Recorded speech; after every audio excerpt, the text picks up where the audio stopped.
Hello అందరికీ. ఎలా ఉన్నారు? బాగున్నారా? అసలే వర్షాకాలం కదా! వర్షం పడుతూ ఉంటే మనకి వేడి వేడిగా తినాలి అనిపిస్తది. ఎప్పుడు ఒకేలా పకోడీలు చేసుకోకుండా ఒక్కసారి ఇలా స్వీట్ కార్న్ ఆనియన్ పకోడీ చేసుకోండి. చాలా బావుంటది. ముందు ఒక బౌల్‌లోకి 1 కప్ వరకి ఫస్టే ఉడికించుకున్న స్వీట్ కార్న్ వేసుకోండి. తర్వాత 2 కప్స్ వరకి సన్నగా తురుముకున్న ఆనియన్స్ వేసుకోండి. నెక్స్ట్ కొంచెం కరివేపాకు కూడా వేసుకోండి. చిన్నగా తురుముకున్న కొత్తిమీర కూడా కొద్దిగా యాడ్ చేసుకోండి. అలాగే 2 కప్స్ వరకి శనగపిండి యాడ్ చేసుకోండి. మీరు కావాలనుకుంటే 1 కప్ శనగపిండి, 1 కప్ బియ్యపిండి అయినా వేసుకోవచ్చు. నేనైతే ఇక్కడ 2 కప్స్ శనగపిండి యూజ్ చేస్తున్నాను. నెక్స్ట్ 2 స్పూన్స్ వరకి కారం, హాఫ్ టీ స్పూన్ వరకి పసుపు, మీకు టేస్ట్‌కి తగ్గట్టు సాల్ట్ కూడా యాడ్ చేసుకోండి. నేను ఇక్కడ హాఫ్ టీ స్పూన్ వరకైతే సాల్ట్ యాడ్ చేస్తున్నాను.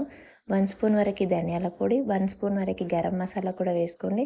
లాస్ట్‌లో కొంచెం చాట్ మసాలా కూడా యాడ్ చేసుకొని టేస్ట్ బావుంటది.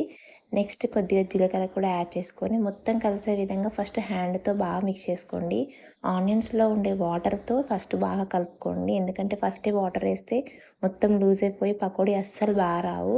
నెక్స్ట్ మీరు కొంచెం కొంచెం వాటర్ కలుపుకుంటూ ఎక్కువగా లూజ్‌గా కాకుండా పొడి పొడిగా కలుపుకోండి. అప్పుడే క్రిస్పీగా onions and sweet corn pakodi చాలా బావుంటది.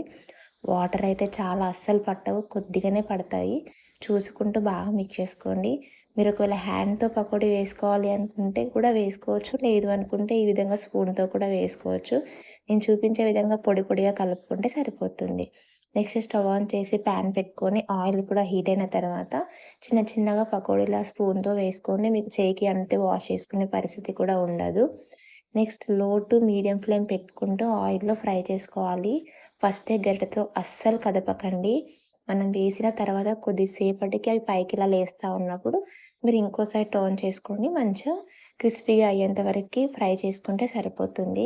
తప్పకుండా ఈ రెసిపీ ట్రై చేయండి. స్వీట్ కార్న్ ఆనియన్ పకోడీ చాలా బావుంటాయి. బయట తినేదానికంటే హోమ్‌మేడ్ ప్రిపేర్ చేసుకొని తింటే కూడా హెల్తీ. మీరు మంచిగా పిల్లలకి కూడా హెల్తీగా పెట్టుకోవచ్చు. ఎలాంటి భయం లేకుండా పెట్టుకోవచ్చు. చాలా బావుంటాయి. చూడండి ఇలా గోల్డెన్ కలర్‌లో వచ్చాక ఆయిల్‌లో నుండి తీసేసుకొని దాన్ని టిష్యూ పేపర్ లేదా ప్లేట్‌లో కూడా యాడ్ చేసుకొని మీకు నచ్చిన చట్నీస్ పల్లీ చట్నీ ఉంటే పల్లీ చట్నీ, లేకపోతే మీరు ఇంకా టమాటా కెచప్‌తో తినాలి అనుకున్నా కూడా దాంతో సర్వ్ చేసుకొని తిన్నా కూడా చాలా బావుంటాయి. లోపల క్రిస్పీగా ఎంత బావుంటాయంటే అంత బావుంటాయి. తప్పకుండా ట్రై చేయండి. ఈ వీడియో మీకు నచ్చితే మాత్రం మీకు తెలిసిన వాళ్ళకి పని పెట్టాలి అనుకుంటే వాళ్ళకి ఈ వీడియో షేర్ చేయండి. అలాగే మీ పార్ట్నర్‌తో కలిసి ఈవినింగ్ టైంలో ఎంజాయ్ చేస్తూ తినేయండి.